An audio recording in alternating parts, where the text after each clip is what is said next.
She's a Mona Lisa. Everyone's lining up to see her. No one can do it like you.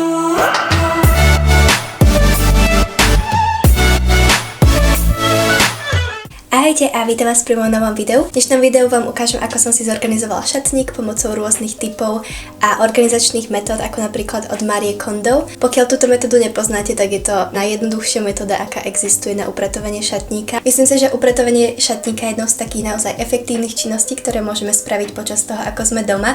A taktiež toto bolo jedno z najžiadanejších videí na mojom kanáli, takže som sa ho rozhodla natočiť. Dúfam, že vám dnešné video pomôže a môžeme sa pustiť do toho. Keďže upratovanie šatníka je záležitosť najdlhšie, tak vytvorenie atmosféry je veľmi dôležité, pretože nám to naozaj spríjemní ten čas a môžete napríklad počúvať váš obľúbený playlist alebo podcast. Neviem ako vy, ale ja vždy počas upratovania nájdem dosť veľa random vecí, ktoré som si odkladala, ako napríklad tieto noviny, ktoré sú dosť historické. Ako som už spomínala Marie Kondo method, tak prvým krokom je si všetko oblečenie vybrať von zo skrine a dať si ho na jednu kopu.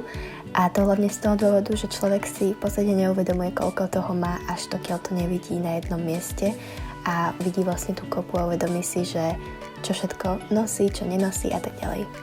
A okrem skrine mám teda ešte tieto 3 zásuvky, ktoré som taktiež pridala na kopu. Ďalším krokom je uskladnenie zimného oblečenia a ja si teda triedím zimné oblečenie počas zimy, takže pokiaľ mám nejaké kabáty, ktoré viem, že už nebudem nosiť na budúcu sezónu alebo teda o rok, tak ich posuniem ďalej, ale tie, ktoré teda chcem si nechať, tak tie si odložím buď do krabice, alebo taktiež môžete použiť aj kufor. Myslím, že pokiaľ máte doma nejaký veľký kufor, ktorý používate naozaj len občasne, tak je to dobrý úložný priestor a ja teda tento používam iba keď sa sťahujem, takže zatiaľ ho môžem takto využiť. A teraz už sme sa dostali k tej najťažšej časti a to je triedenie. Myslím, že čo sa týka triedenia a rozhodovania sa, čo si nechať a čo nie, je potrebné sa spýtať, ako často ste vlastne tento kúsok mali na sebe, pretože pokiaľ ste ho mali len raz, tak myslím si, že niekto by ho možno oveľa radšej nosil a vy ho máte len tak v skrini. A taktiež je dôležité sa spýtať, či to zosobňuje váš štýl, pretože častokrát si držíme oblečenie len preto, že k nemu máme nejakú takú citovú väzbu. Myslím, že takou asi najlepšou radou, ktorú vám takto môžem predať, alebo niečo, čo som sa naučila v rámci toho, že pracujem v oblasti stylingu, je to, že musíte brať šatník ako víziu budúcnosti a nie ako múzeum spomienok. Na záver triedenia určite nám všetkým zostáva otázka, čo s vecami, ktoré už nenosíme. Oblečenie, ktoré už teda nevynosíte, môžete dať takú druhú šancu na život tým, že ho posuniete ďalej, či už je to rodina, alebo to predáte online, dáte to na charitu. Myslím, že tento krok hovorí sám za seba, takže k tomu nebudem až tak veľa dodávať, ale pokiaľ teda máte vytriedené oblečenie, tak predtým, ako si ho dáte naspäť, je dôležité si šatník samozrejme vyčistiť. Čo sa týka organizácie šatníka, tak ja si vždy šatník ukladám podľa farieb, pretože je to pre mňa tak esteticky zladené a vytvára to vo mne taký dobrý pocit. Ale taktiež si ho môžete zorganizovať aj podľa typu oblečenia, napríklad dáte kabáty spolu, šaty spolu, sukne spolu a tak ďalej.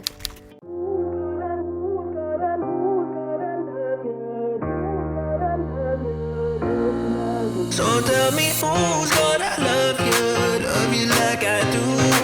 Who's gonna touch you like I do. Na uskladnenie doplnkov som použila túto krabicu, ktorú mám z IKEA, ale taktiež môžete použiť aj krabicu od Topánok, pokiaľ vyzerá nejak pekne, alebo teda vám je jedno, ako to vyzerá. Alebo si ju môžete aj obaliť v baliacom papieri a tým pádom to bude pôsobiť tak viac estetickejšie.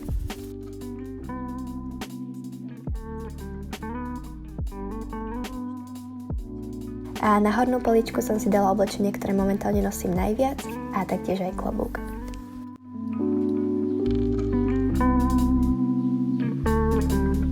Ako ďalšie sem vsuniem aj skladanie oblečenia. Pokiaľ ste teda nevideli seriál Tidying Up, v ktorom je teda celá táto Marie Kondo metóda, tak si ho určite pozrite, pretože naozaj to stojí za to. Tento štýl skladania je taká japonská kultúra, kedy vlastne keby tomu oblečeniu vyjadrujete, že si vážite to, že vás vlastne sprevádza vašim dňom a tak ďalej a jednoducho to dávate ako keby na také čo najmenšie časti. A taktiež dôležitým faktorom je zložiť to tak, aby ste to oblečenie videli v skrini, čiže potom vlastne miesto kôpiek si skôr vytvoriť ako keby taký rad, v ktorom máte všetky tie oblečenia za sebou a vidíte presne, čo máte. Na organizáciu spodného prádla som použila vrchnák z krabice a taktiež pokiaľ si chcete rozdeliť zásuvku na také viaceré časti, tak môžete použiť malé krabičky alebo taktiež aj tento rozdeľovač, ktorý má a ten si vlastne môžete nastrihať podľa teda vašich rozmerov a predeliť si tak vlastne jednotlivé časti vo vašej zásuvke. Na záver tu mám taký menší trik, ktorý vám pomôže eliminovať oblečenie, ktoré nenosíte počas roka. Pri organizovaní šatníka si dajte všetky vešiaky v rovnakom smere a pokiaľ si niečo dáte na seba, tak si môžete ten vešiak otočiť a tým pádom na konci sezóny alebo teda na konci roka, podľa toho, kedy upratujete, budete vedieť, čo ste nosili a čo ste nenosili.